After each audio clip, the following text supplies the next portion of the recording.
Hi everyone, you're welcome to another episode of the Owning It podcast. In today's episode, I'm taking a deep dive into my life again, but this time around, we're going way back to 2016. It was the year I started dreaming out loud. It was the year I started my first ever not-for-profit organization at the tender age of 17. Hi, I'm God's Delight Agu, and this is the Owning It podcast. Being a woman is hard enough, but being a woman in Africa, even harder.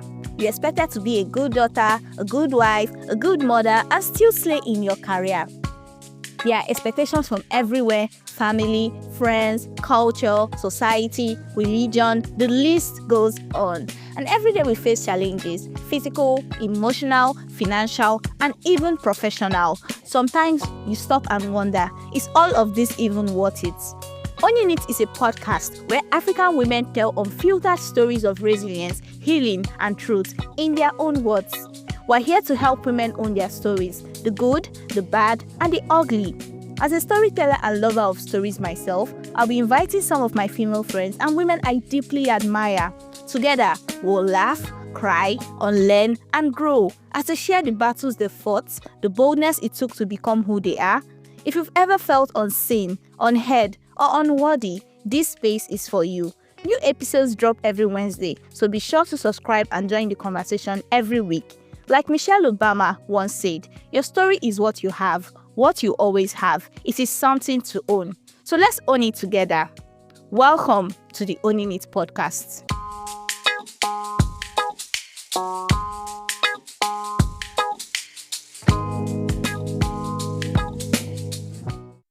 If you haven't listened to my last solo episode titled I Dropped Out of Pharmacy School, you definitely should, because it sets the tone for most of what I'll be talking about in this story. So here's the thing. I've always been a big dreamer. I've always been inquisitive and loved to poke holes into societal issues. Unlike other parents, mine had always been very generous with celebrating birthdays, most especially mine. If you go through my childhood pictures, you'll see a ton of pictures of me celebrating my birthday as a child. In 2015, I was in my final year in secondary school. For non-Nigerian listeners, that's our equivalent for high school. And I hosted a birthday party to mark my 16th birthday. I invited all my classmates, and a few of them turned up at our house. We had food, cake, music, and even an MC. It was really nice. But in 2016, as my birthday was approaching, I didn't want yet another party. I wanted to gather people together, not to celebrate me, but to have conversations around what we all have in common, which is teenagehood. In the last solo episode, I talked about how I struggled with masturbation addiction for 3 years, till I eventually got out. For all those years, I suffered alone. I couldn't talk to my mom or my dad or my teachers at school. I couldn't even talk to our teens teacher in the church. It dawned on me, if I was struggling with something like this and had no one to talk to, most teens are too. Our bodies were changing, emotions were growing, and suddenly we're no longer children. There were so many things we couldn't talk about in church or at school or even at home. I wanted to create a space where teens could be themselves and ask those questions that have long bothered them. The idea of TITFOR first came to me in 2014 when we joined a local RCCG parish, Royal Parish. The teens had a separate church to themselves, and on one occasion, I was asked to moderate a talk show. I can't remember clear details about what exactly we talked about, but I was so glad we had it. The teens in my church were glad too. However, some of the teens were still holding back because they knew it was a church. The idea was to create an alternative space where teens could be themselves and discuss better ways of navigating teenagehood. A space where teens could talk about the challenges they are facing and find solutions to their challenges. Like I mentioned before, I had just graduated from secondary school. Let me brag a little bit. I graduated as the best graduating student. I had already written JAMB, waiting for my admission into uni. For our non-Nigerian listeners, JAMB is a compulsory exam post-secondary school students write in Nigeria. And you must take it before you could be offered admission into any university or polytechnic of your choice. It's an exam where you write 4 subjects closely related to what you'll be studying in uni, and each subject is over 100. So in total, the total score is 400. So while I was waiting for my admission, I was working at my mom's school, which she had started in September that year. Fortunately for me, I had a venue, a neutral ground to invite the teens to. I reached out to as many teens as I knew in my area, from school, from church, to attend my 17th birthday. They all came. But instead of a birthday party, we had a very good talk show on who is an ideal teen. The word ideal wasn't just used literally, but also an abbreviation for intellectualism, development, education, attitude, and leadership. I also invited a guest speaker, Mommy Clara Chuka, one of the best teens teachers I knew in RCCG. Mommy came prepared. She answered all our questions, and all the teens were satisfied. They wanted more of it, and that was how TITFOR was birthed on the 25th of November 2016. For those that are wondering what it means, TITFOR is an acronym for the Ideal Teens Forum. I can't remember if it was before or after the first TITFOR meeting, but University of Ibadan's admissions list came out and I was not admitted. I'm guessing it was few days after that, because if it was before, I might have been demoralized. So during our first TITFOR meeting, so many issues were raised by the teens. They wanted more conversations like this. God saw it. And he knew that in order for me to fulfill that mission, he had to delay my getting into higher school. Like I mentioned earlier, I was using my mom's school as the venue. I got chairs and decoration clothes from Royal Parish. I invited teens from my locality, my friends from school and church. Our publicity strategy was very simple. We gave out a questionnaire with questions on the topic we intend to discuss about. Every month, I had one guest speaker. The people I invited were people I knew that were vast authorities on the topic of the month. I think I haven't mentioned it yet, but all of this was happening in the small city of Aba in Abia State, Nigeria. Since I didn't gain admission, I started planning out TITFOR's events for 2017. Our meetings held every last Sunday of the month at 2:30 p.m. Some people came late, others came early, but somehow we stayed back till like 6 or 7 p.m. just talking. We talked about a vast array of topics in 2017, including self-discovery, love, drug abuse, sex, gender equality, and lots more. Some days we had just 16 turn up. Other times we had up to 2017s. So many guest speakers disappointed me and didn't come. But on such days, we just talked till mama calls. A few months in, my favorite cousin, Emeka, had just come back from uni. He joined me as a co-moderator. It was explosive. He brought in different perspectives and he made it all beautiful. In November 2017, TITFOR was turning a year old. I was thinking of a befitting way to mark our anniversary. November was also going to be my 18th birthday. I was officially going to be an adult. The only gift I wanted for my 18th birthday was to publish and launch my first book. If you had listened to the previous episode, you know that I've been writing since when I was 6. And in 12 whole years, none of my works had been published, so I worked towards it. My team and I started planning towards our first ever major event in November 2017. It was going to be a 3-in-1 event. First, it was going to be our anniversary as a group. Secondly, my 18th birthday. And thirdly, my book launch. It was also serving as our end of year party for 2017. The venue, we used Fruity Woods Hotel opposite NTA Aba. I think we got it for free. Date, 26th of November 2017. Caption, Teens to Ties. The event was a big success. Our color of the day was red. Yes, we decided we are going to paint the city of Aba red. And we all looked lovely. I got my first ever makeup on that day, courtesy of my friend Ivory. The book was launched. The adults came correct with money. I'm going to do a whole episode about the book launching in the future. In 2018, TITFOR got even bigger and better. We started using social media to publicize the work that we were doing. More people got to know about the group. I also started attending more events in the city of Aba, connecting with more people in the self-development space. I met Onyeti Nwosu, Joyce Akubeze, and other people who were deeply passionate about young people. I have future episodes with these incredible women, so you don't want to miss out on those stories. We had conversations around self-discovery, the internet, teenage pregnancy, abortion, sex, entrepreneurship, sickle cell anemia, and even homosexuality. More things turned up. Fewer guests disappointed us. More people began to believe in the vision and tap into it. This year, My co-moderator was Fortune Ikechi, my best friend at the time. He too brought in his unique spice and perspective to the conversations.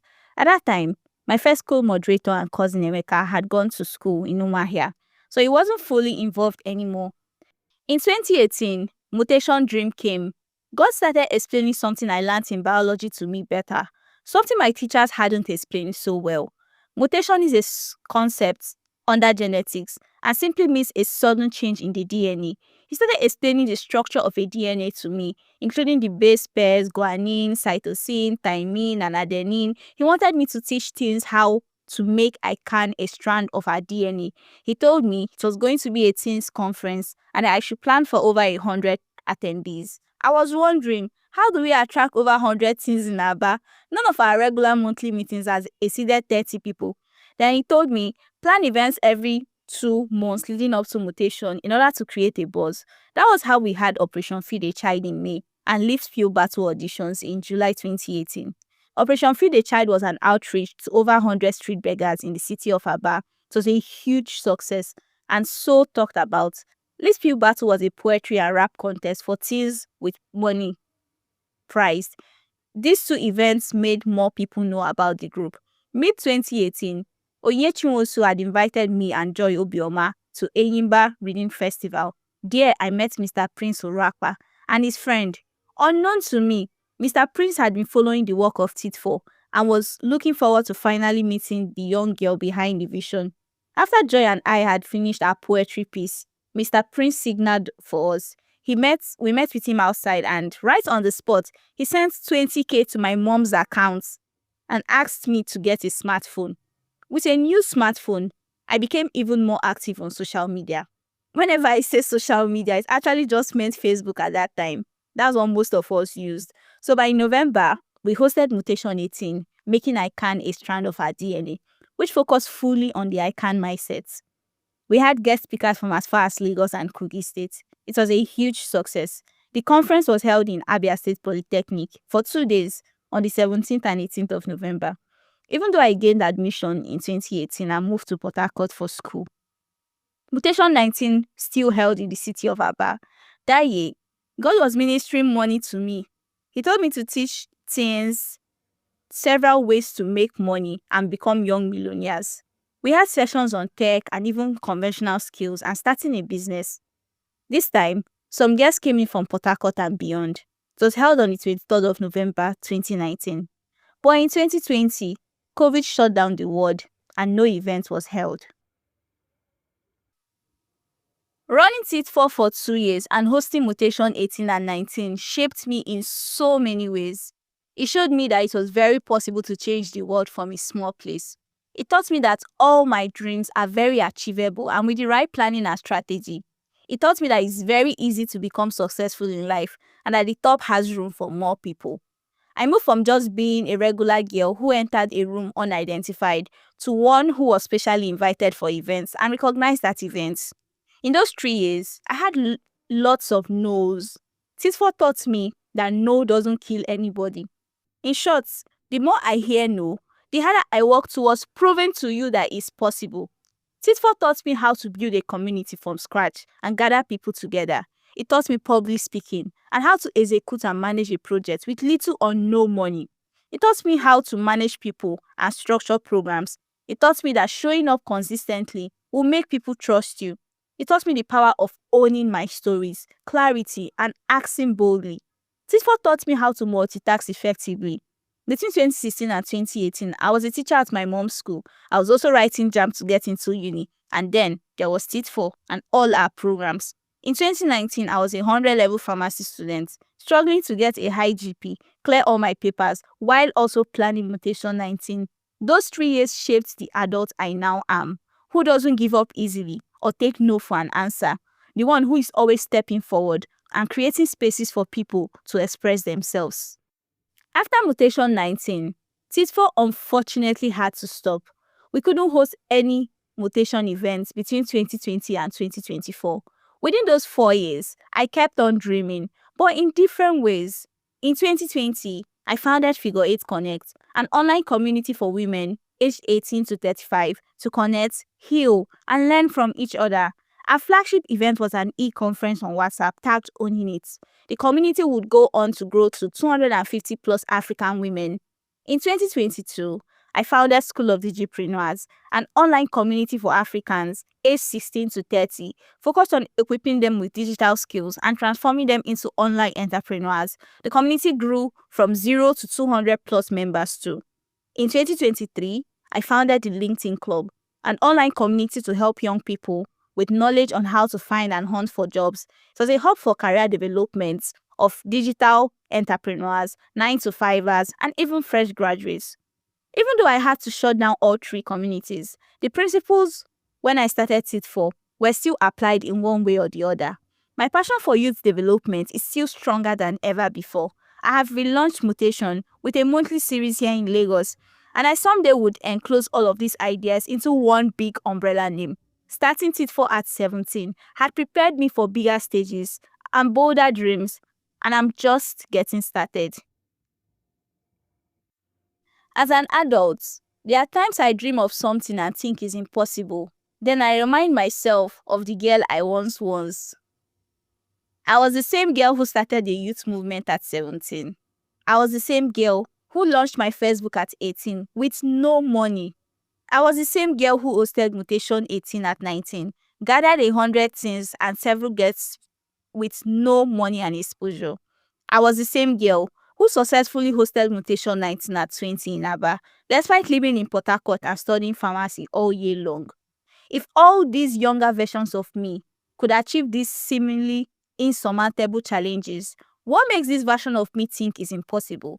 This version of me who is more experienced, older, more educated, there shouldn't be anything I find impossible in life.